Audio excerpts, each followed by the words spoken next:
There are moments when nature strikes without warning, changing thousands of lives in less time than it takes to have a conversation. Across Venezuela's Caribbean coast, families are now living through one of those moments. Entire neighbourhoods have been reduced to piles of broken concrete and twisted steel after two powerful earthquakes tore through the country, leaving behind a trail of devastation that continues to grow with each passing day. The official death toll has now climbed to above 3,000, and authorities warn that it's likely to rise further as recovery teams continue the painful task of searching through the rubble. For many families, hope has slowly given way to heartbreak.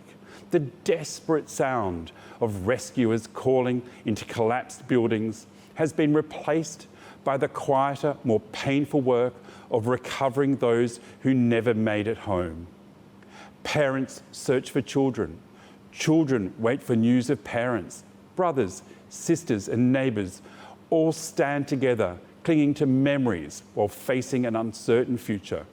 In places where homes once stood, there are now handwritten messages, photographs and flowers left among the ruins. The buildings may have fallen in seconds, but the grief they leave behind will last for generations. Hospitals remain under immense pressure as doctors and nurses work around the clock to treat thousands of injured survivors. Morgues have become overwhelmed, forcing authorities to find temporary ways of caring for those who have lost their lives, while families struggle to identify loved ones. Every recovered body brings with it both relief and fresh sorrow. Relief that uncertainty has ended. Sorrow because another family must begin the impossible task of saying goodbye. At the centre of the crisis is a growing political debate.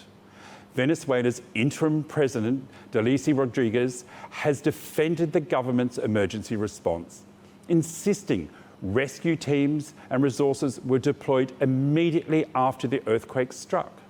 Yet many residents and volunteers tell a different story, describing crucial hours in which neighbours, relatives and complete strangers became first responders, digging through shattered buildings with little more than their bare hands and whatever tools they could find. But for those sleeping under tents or beside the remains of their homes, politics feels like a distant conversation.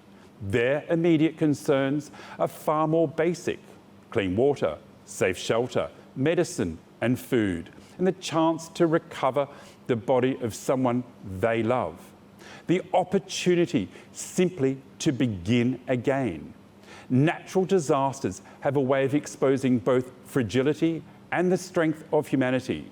They reveal buildings that were never strong enough, emergency systems that were never prepared enough, and communities that somehow find extraordinary courage in the darkest of circumstances. Across Venezuela, countless volunteers continue searching, comforting strangers, sharing food, and refusing to abandon hope, even as the chances of finding more survivors grow smaller with every passing hour. As the rescue effort gradually becomes a recovery operation, Venezuela faces a second challenge every major disaster eventually brings: surviving the aftermath. Thousands of people have been displaced, many with nothing more than the clothes they were wearing when the ground began to shake. Schools, hospitals, roads and essential infrastructure have suffered extensive damage, while communities are trying to restore electricity, communications and access to basic healthcare. The emotional toll is becoming just as significant as the physical destruction. Survivors who escaped collapsed buildings now face the trauma of rebuilding lives that change forever in a matter of seconds. Questions are also growing louder about preparedness, construction standards, and the speed of the emergency response. Government officials argue that extraordinary resources were mobilized immediately, while many residents insist local communities carried the burden during the critical first hours after the disaster. Those competing accounts are likely to shape political debate long after the rescue operation ends. Yet amid the disagreements, one reality remains beyond dispute. Every rising figure on the official death toll represents someone who was loved, someone whose absence leaves a space that can never truly be filled. The greatest challenge now is ensuring that survivors receive not only immediate relief, but the long-term support needed to rebuild homes, communities, and hope itself. The days ahead will remain painfully difficult.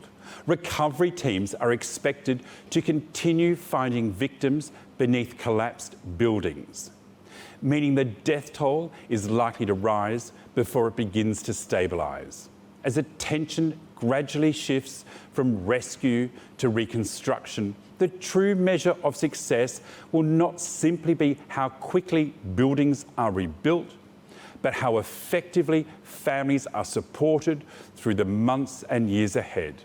For Venezuela, this disaster is no longer about surviving an earthquake.